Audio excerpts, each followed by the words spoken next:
तो everyone, हमारा question है an ion with the mass number 37 possesses one unit of negative charge. If an ion uh, mm, contain 11.1% more neutron than the electron, find the symbol of ion.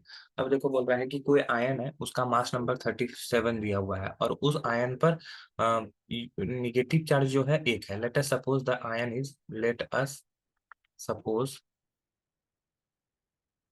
That ion is a, और वो ए minus क्योंकि बोला गया कि one unit negative charge है. अब इसका मास दिया हुआ है 37, इसका मास जो दिया हुआ है ए माइनस का मास जो दिया हुआ है वो 37 दिया हुआ है. अब इसका हम लोग को एटॉमिक नंबर हम लोग को बताना है कि क्या होगा. तो हम लोग को सबसे पहले हम लोग मान लेते हैं कि उसमें उस आयन में निगेटिव चार्ज जो है वो एक्स है. ठीक है, ये इलेक्ट्रॉन एक्स है. Latest latest suppose the number of electron the number of electrons on that ion equals to x. ठीक है, अब उस आयन पे इलेक्ट्रॉन की संख्या कितना है, x है. अब बोला गया है क्वेश्चन से, अकॉर्डिंग टू क्वेश्चन बोल रहा है ion content 11.1% more neutron than the electron. तो नंबर ऑफ न्यूट्रॉन क्या हो जाएगा, नंबर ऑफ न्यूट्रॉन क्या हो जाएगा, x प्लस 11.1% ऑफ एक्स. अब इसको सॉल्व कर लोगे तो ये 11/11.1/100 एक्स हो जाएगा. अब इसको सॉल्व करोगे तो ये हो जाएगा 1.111 एक्स. ठीक है, नंबर ऑफ न्यूट्रॉन निकल गया हमारा. अब यहाँ पे नंबर ऑफ प्रोटॉन हम लोग को निकालना है. एटॉमिक मास निकालने के लिए नंबर ऑफ प्रोटॉन और न्यूट्रॉन दोनों चाहिए. नंबर ऑफ प्रोटॉन, तो प्रोटॉन अगर हम लोग सिंपल सा चीज जानते हैं, अगर न्यूट्रल एटम होता है तो उसके लिए Z equals to P equals to E होता है. ये न्यूट्रल एटम के लिए होता है. लेकिन यहाँ पे क्या है, आयन्स है.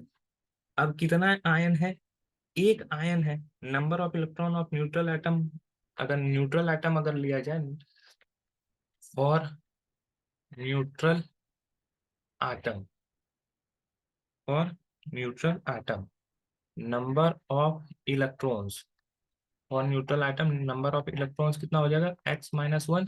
क्योंकि x इलेक्ट्रॉन कितने था, आयन में था, और मतलब कि निगेटिव चार्ज है, इसका मतलब है एक इलेक्ट्रॉन एक्सेप्ट किया है, तो एक इलेक्ट्रॉन इसमें घटा देंगे तो ये हो जाएगा नंबर ऑफ इलेक्ट्रॉन्स. और न्यूट्रल एटम के लिए नंबर ऑफ इलेक्ट्रॉन और नंबर ऑफ प्रोटॉन बराबर होता है, तो नंबर ऑफ प्रोटॉन भी कितना हो जाएगा, x-1 हो जाएगा. अब यहाँ से एटॉमिक मास निकालते हैं. एटॉमिक मास इक्वल्स टू क्या होता है, atomic mass A equals to होता है P+N. तो P का वैल्यू आया x-1 प्लस N का वैल्यू आया 1.111x. ठीक है, अब यहाँ से अगर हम लोग सॉल्व करते हैं इसको, ठीक है, यहाँ से हम लोग इसको सॉल्व कर लेते हैं तो क्या होगा, इसको हम लोग लिख सकते हैं x-1 प्लस 1.111x. और यहाँ पर एटॉमिक मास जो दिया हुआ है वो कितना दिया हुआ है, 37. तो ये -1 इस तरफ में जाएगा, 38 हो जाएगा. तो ये हो जाएगा, और यहाँ पे ये 1x है, 1x प्लस ये 2.111x. ठीक है, इक्वल्स टू हो जाएगा 37 प्लस 1, 38. तो x का वैल्यू जब यहाँ से निकालोगे तो x का वैल्यू जब निकल जाएगा तो ये हो जाएगा 38/2.111. तो इसको कट करके हम लोग जब निकालेंगे तो ये आ जाएगा हमारा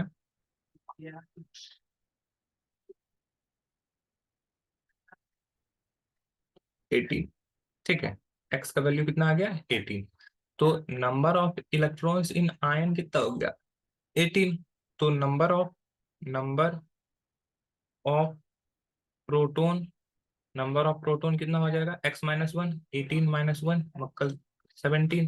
तो नंबर ऑफ प्रोटोन अगर 17 आ गया तो वही एटॉमिक नंबर भी हो जाएगा. एटॉमिक नंबर भी क्या हो जाएगा, एटॉमिक नंबर भी हो जाएगा 17। अब एटॉमिक नंबर भी 17 हो गया, तो इसको जो रिप्रेजेंट किया जाएगा इस आयन को, वो कैसे रिप्रेजेंट किया जाएगा, A1737 माइनस, ठीक है। और हम लोग को पता है कि एटॉमिक नंबर 17 किसका होता है, क्लोरीन का होता है।